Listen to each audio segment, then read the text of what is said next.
Dunia ini panggung sandiwara, ceritanya sudah.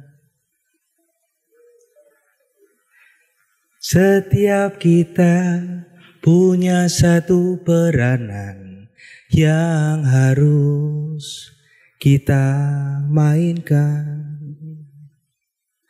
Ada peran wajah dan ada peran berpura-pura. Di dalam kontemplasi tadi, kalau kita menempatkan diri kita, coba kita refleksikan sebentar. Kira-kira saya sebagai apa ya? Pilatus? Maria? Petrus? Atau hanya penonton yang lain? Atau juga yang pertama tadi, keledai. Keledai ini dapat tempat yang rendah ditinggikan, yang kesannya dungu, tolol. Kalau di sini keledai itu ya kebo gitu, simbol kayak gitu, mendapat tempat dielulukan banyak orang. Walaupun kadang dia juga cuma nunut, ya kan, nunut Yesus. Sebenarnya yang mendapat tempat adalah Yesus. Kita apa? Kita sebagai siapa di dalam sandiwara, di dalam cerita karya agung ini sekarang? Di dalam kisah sengsara Yesus yang wafat di kayu salib ini, kita mau bikin apa? Where is your sharing in the passion of the Christ? Mau ikut serta gimana dalam sengsara Kristus? Saya nggak akan membahas tentang kita punya salib, masing-masing kita punya salib, enggak. Tetapi mari kita belajar untuk seperti tema pada hari ini, berjalan bersama Yesus, mengikuti Yesus toh, seperti murid dalam ketaatan, kesetiaan, dan solidaritas. Solidaritas ini kata yang keren ini, solid. Coba cek agama mana yang ada Tuhannya turun solid. Toleransinya itu enggak cuma oh saya itu tinggi, oh kamu berdoa untuk saya, ngasih sajen, enggak cuma gitu. Turun solidaritas dengan kita yang menderita. Kalau kita itu, karena di sini banyak orang Jawa dan banyak orang yang masih ngerti. Kita punya sesajen toh, ngasih kopi, ngasih ingkung, kepala apa? Kerbau kayak gitu ya. Sekarang sajennya apa? Gila ini, Tuhan kita sendiri yang dikorbankan. Zamannya Abraham itu ada Ishak atau Ismail lah yang dikorbankan anaknya. Sekarang bukan hanya itu, Tuhan kita sendiri yang dikorbankan, Ekaristi. Ini luar biasa loh kalau kita itu masuk ke dalam misteri ini. Allahnya itu bukan lagi tinggi, tapi bareng kita. Dielulukan, tapi juga diolok-olok. Dipuja-puji, tapi juga dijelek-jelekkan, dibancing-bancing, kemudian dibunuh bersama-sama. Maka saya ingin mengajak Bapak Ibu untuk mencoba melihat lagi solidaritas apa yang ingin kita bikin. Where is your sharing in the passion of the Christ?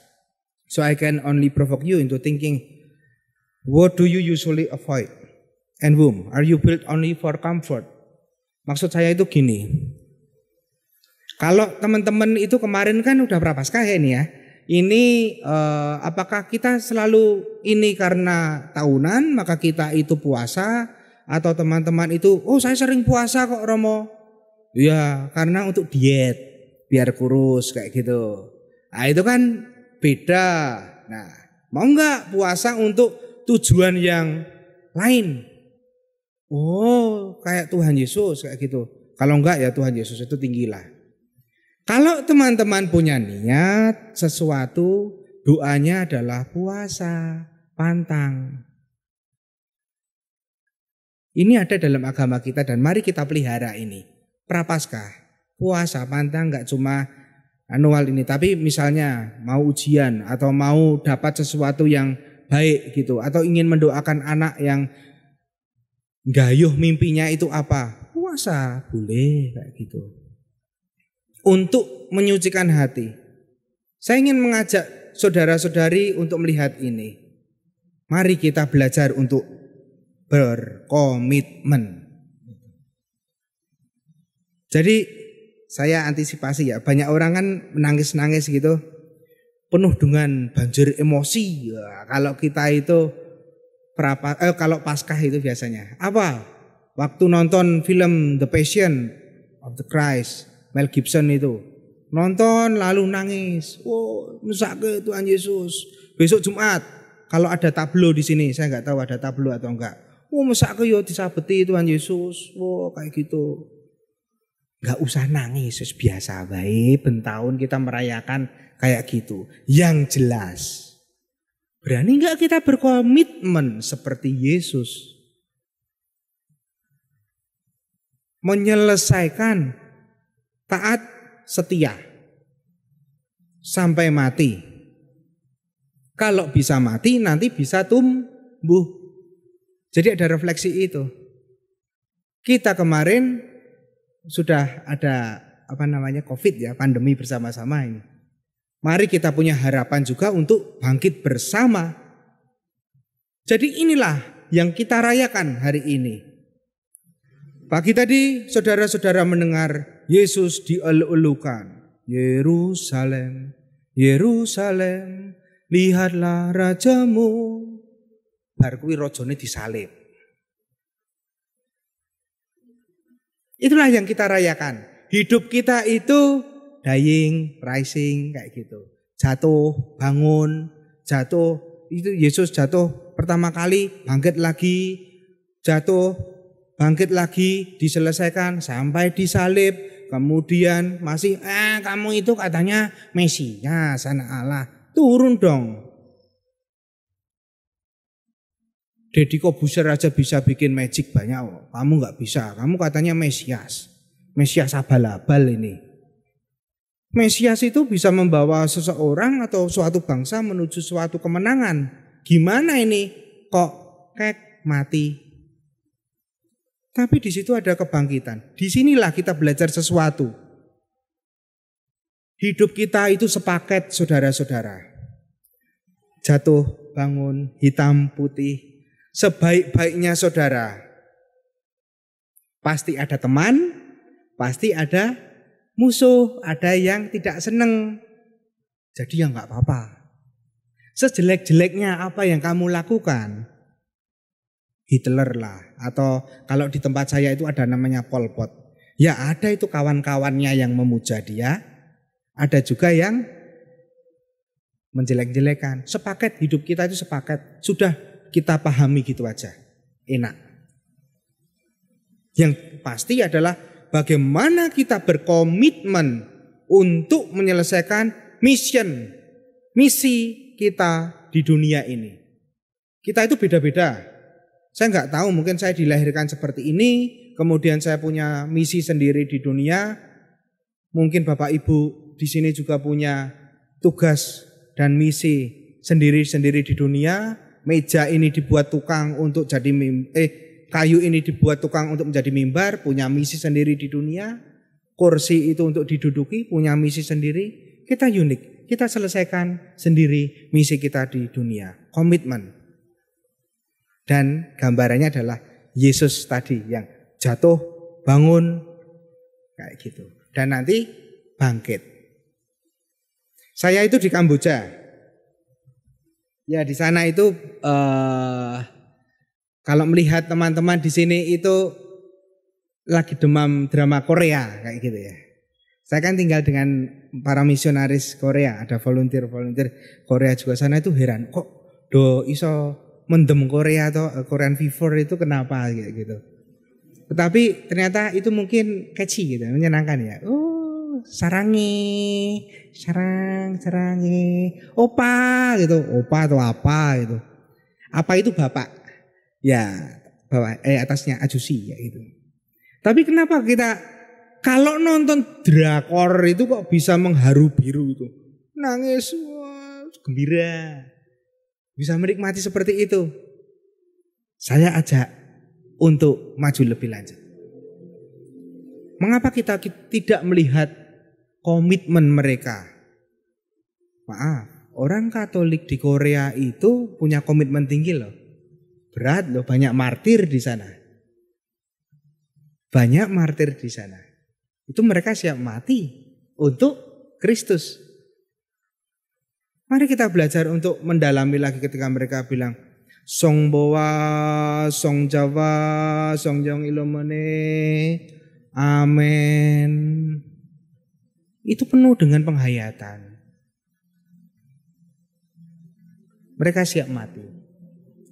Berani enggak kita di Indonesia yang masyarakatnya lagi mabuk agama, dikit-dikit dibawa ke agama, bisa enggak saudari-saudara sekalian setia dengan Kristus yang sudah setia dengan kita semua?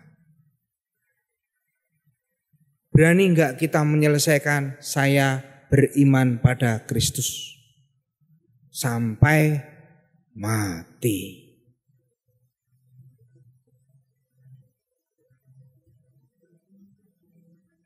Yesus sendiri sudah berani mati. Berani enggak jadi orang Katolik, orang Kristen sampai mati? Komitmen menghidupinya.